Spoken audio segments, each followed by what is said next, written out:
जळगाव मनपामध्ये प्रचाराच्या तोफा थंडावलेल्या आहेत। 75 पैकी 63 जागांसाठी निवडणूक होतीये। महायुती, महाविकास आघाडी, एमआयएम, समाजवादी पार्टीचे उमेदवार हे रिंगणामध्ये आहेत। त्याचा आढावा घेतलाय आमचे प्रतिनिधी जुगल पाटील यांनी। पाहूया।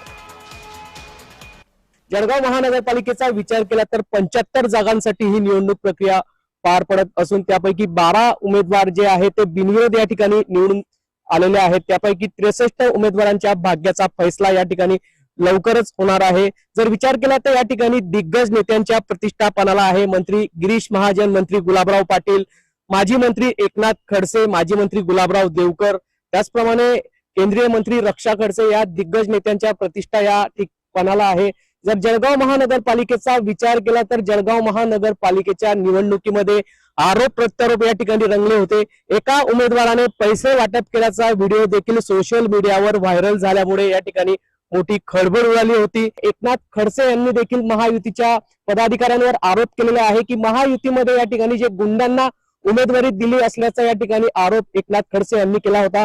यावरच मंत्री गुलाबराव पाटलांनी मात्र एकनाथ खडसे यांनी केलेला आरोप खोडून काढला आहे की महाविकास आघाडीमध्ये संत आहे का, असा आरोप देखील या ठिकाणी गुलाबराव पाटील यांनी केला होता। जळगाव महानगरपालिकेत आज प्रचार तोफा यात थंडावले आहे। जुगल पाटील, जय महाराष्ट्र न्यूज, जळगाव।